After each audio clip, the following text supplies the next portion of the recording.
ओला के सीईओ भाविश अग्रवाल अपने एक स्टेटमेंट में बताते हैं कि we will end the ICE age. ICE का मतलब होता है इंटरनल कंबसन इंजन, यानी पेट्रोल से चलने वाली गाड़ियां। यानी भाविश अग्रवाल ये बोल रहे हैं कि टू व्हीलर इंडस्ट्री में जो हीरो, बजाज और टीवीएस जैसी कंपनियों का रूल है, वो रूल हम खत्म कर देंगे। अपने दूसरे स्टेटमेंट में भाविश अग्रवाल बताते हैं कि Tesla for the west and Ola for the rest, यानी हम इंडिया के टेस्ला है। उसके जवाब में बजाज के सीईओ राजीव बजाज बोलते हैं कि we will eat the oats. Oats का मतलब राजीव बजाज यहां पे ये करते हैं कि ओ मींस ओला, ए मींस एथर और T means torque.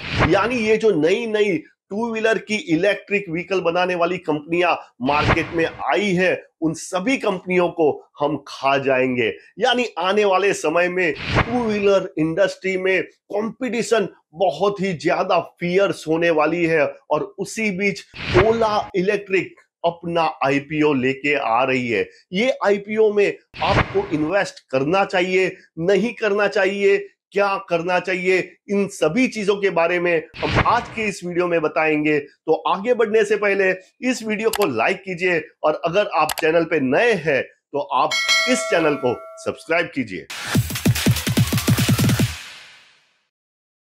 Government electric vehicles पे बहुत ज्यादा फोकस कर रही है, और उसकी वजह से इलेक्ट्रिक व्हीकल्स का सेल बहुत ज्यादा बढ़ रहा है। इलेक्ट्रिक टू व्हीलर स्पेस में सिर्फ 2 साल पहले बनी कंपनी ओला इलेक्ट्रिक मार्केट लीडर बन गई है।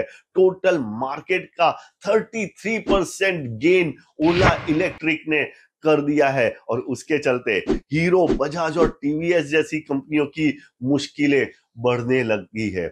इसी सक्सेस को आगे बढ़ाने के लिए, एक्सपांशन करने के लिए ओला इलेक्ट्रिक आईपीओ लेके आ रही है, इनिशियल पब्लिक ऑफरिंग लेके आ रही है। इस आईपीओ की साइज 7,250 करोड़ रहने वाली है। 7,250 करोड़ का आईपीओ स्पेस में एक बड़ा आईपीओ माना जाता है।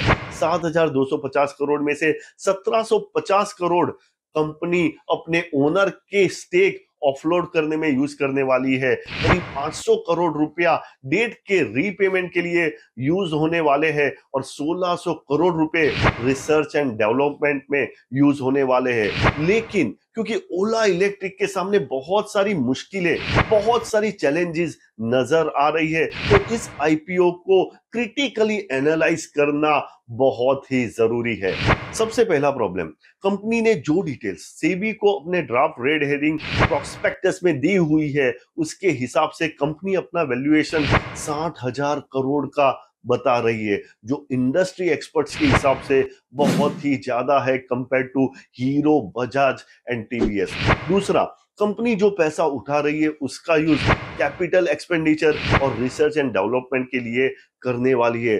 जब कंपनी पैसों का यूज रिसर्च एंड डेवलपमेंट के लिए करती है, तो उसमें जो रिटर्न्स है वो बहुत टाइम के बाद मिलते हैं। कंपनी अभी ऑपरेटिंग लॉस दिखा रही है, जो आने वाले समय में भी कैरी फॉरवर्ड होने वाला है, क्योंकि कंपनी कैपिटल एक्सपेंडिचर और एक्सपांशन में बहुत ज्यादा पैसा लगा रही है। तो आने वाले समय में भी कंपनी लॉस दिखाने वाली है। लेकिन इंडस्ट्री एक्सपर्ट्स ये बताते हैं, एक नई कंपनी के लिए ये बहुत ही कॉमन, बहुत ही आम चीज है।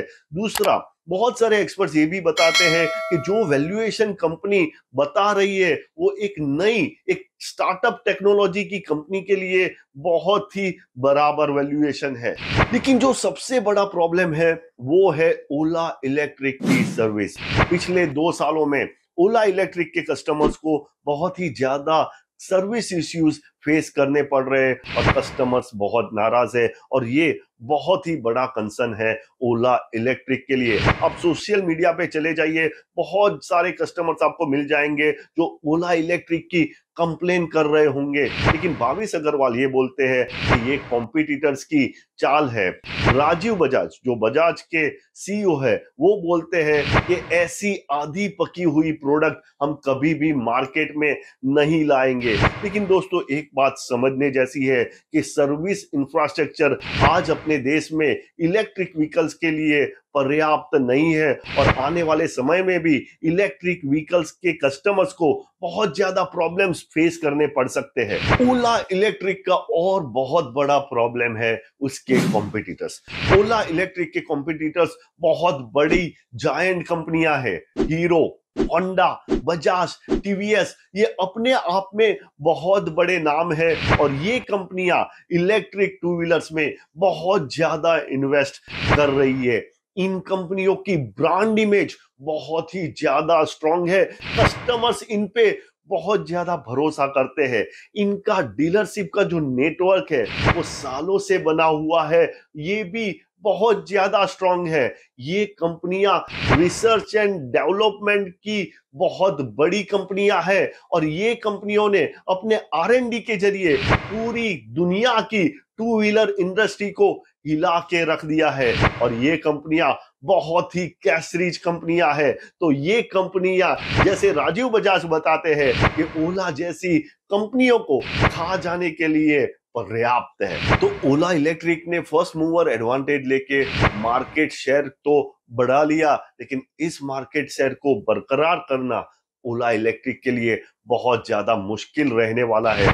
दूसरा, इलेक्ट्रिक व्हीकल्स की एक बहुत बड़ी प्रॉब्लम ये है कि उनका चार्जिंग इंफ्रास्ट्रक्चर अभी भी हमारे देश में नहीं है। आज इंडिया में टोटल सिर्फ 1700 चार्जिंग हब है इलेक्ट्रिक टू व्हीलर्स के, जो बिल्कुल ही पर्याप्त नहीं है। दूसरा, आज भारत में जो इलेक्ट्रिक टू व्हीलर्स है वो 100 किलोमीटर से 125 किलोमीटर की रेंज देते हैं, यानी 100 किलोमीटर के बाद आपको उस टू व्हीलर को चार्ज करना पड़ेगा 3 से 4 घंटे के लिए और ये कस्टमर्स के लिए बहुत ही बड़ी प्रॉब्लम है। सोचो, आपको कोई इमरजेंसी आई हो, कहीं पे आपको जाना हो और आपका टू व्हीलर चार्ज नहीं है, आपको 3 से 4 घंटा रुकना पड़ेगा उसको चार्ज होने के लिए। उसके कंपेयर में पेट्रोल गाड़ियों में आपने पेट्रोल भरवाया और आप अपने इमरजेंसी काम पे चल दिए।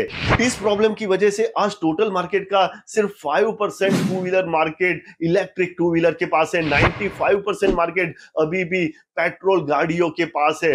यानी अभी भी भारत का कस्टमर असमंजस में है कि इलेक्ट्रिक टू व्हीलर्स ले या ना ले। जून 2023 तक सरकार इलेक्ट्रिक टू व्हीलर पे अपने फेम प्रोग्राम के जरिए 40% सब्सिडी देती थी, जो अब घटा के 15% हो गई है। इसके चलते ओला इलेक्ट्रिक के जो टू व्हीलर्स है उसकी कॉस्ट बढ़ानी पड़ी है और कॉस्ट बढ़ाने की वजह से कंपनी का सेल कम हो गया है। ऐसा माना जाता है कि ये जो सब्सिडी है वो धीरे धीरे करके जीरो भी हो सकती है, यानी इलेक्ट्रिक टू व्हीलर्स के लिए आने वाले समय में मुश्किलें बढ़ सकती है और ओला इलेक्ट्रिक सिर्फ इलेक्ट्रिक टू व्हीलर्स बनाता है, बाकी के टू व्हीलर्स वो नहीं बनाता है। किसी भी कंपनी में इन्वेस्ट करने से पहले उसका टॉप मैनेजमेंट कैसा है वो एनालाइज करना बहुत ही ज्यादा जरूरी होता है, क्योंकि ज्यादातर डिसीजन कंपनी के टॉप मैनेजमेंट लेते हैं। यहाँ पे ओला इलेक्ट्रिक का और एक प्रॉब्लम आ जाता है कि ओला इलेक्ट्रिक एक नई कंपनी है, सिर्फ 2 साल पुरानी कंपनी है, तो उसका टॉप मैनेजमेंट कैसे काम करता है उसका कोई डेटा हमारे पास नहीं है। दूसरा, ओला इलेक्ट्रिक के जो सीईओ है भाविश अग्रवाल दूसरी कंपनियों के भी शेयर होल्डर है और उसमें से एक कंपनी है टॉर्क मोटर्स, जो ओला इलेक्ट्रिक की कॉम्पिटिटर कंपनी है। तो यहाँ पे कहीं ना कहीं कॉन्फ्लिक्ट ऑफ इंटरेस्ट भी आ सकता है। देखिए, टू व्हीलर इंडस्ट्री का और एक बहुत बड़ा प्रॉब्लम ये है कि ये कहने के लिए तो एक इंडस्ट्री है, लेकिन इसमें 3 बहुत ही डिफरेंट सेगमेंट है। सबसे पहला सेगमेंट है एंट्री लेवल बाइक्स, यानी 125 सीसी से कम की बाइक। दूसरा है मिड लेवल की बाइक्स, यानी 125 सीसी से ज्यादा की बाइक। और तीसरा सेगमेंट है प्रीमियम बाइक्स, और प्रीमियम बाइक्स का जो मार्केट है वो बहुत ही तेजी से बढ़ रहा है। यानी टू व्हीलर इंडस्ट्री में वही सक्सेसफुल हो पाता है जिसके पास बहुत ही बड़ी प्रोडक्ट की रेंज हो, और ये ओला इलेक्ट्रिक का और बड़ा प्रॉब्लम है कि उसके पास प्रोडक्ट की जो रेंज है वो बहुत ही सीमित है, क्योंकि ओला इलेक्ट्रिक सिर्फ इलेक्ट्रिक टू व्हीलर पे काम करता है। आने वाले समय में बजाज ऑटो जैसी कंपनियां सीएनजी बाइक भी लेके आ रही है, यानी आने वाले समय में टू व्हीलर इंडस्ट्री में कंपटीशन बहुत ही ज्यादा फियर्स होने वाली है। तो हमने देखा कि ओला इलेक्ट्रिक के सामने कितनी बड़ी मुश्किलें आने वाली है, लेकिन जो स्टॉक मार्केट है वो कभी भी सिर्फ फंडामेंटल के बेसिस पे नहीं चलता है, उसमें टेक्निकल्स भी देखे जाते हैं, यानी उस शेयर की डिमांड और सप्लाई कितनी है वो भी देखा जाता है। अगर डिमांड ज्यादा है और सप्लाई कम है तो शेयर के भाव बढ़ते हैं, और डिमांड कम है और सप्लाई ज्यादा है तो शेयर के भाव कम होते हैं। तो आपने अभी अभी बहुत सारे आईपीओ में देखा होगा कि आईपीओ अच्छा परफॉर्म कर जाता है, लेकिन आगे जाके उस शेयर के भाव गिर जाते हैं।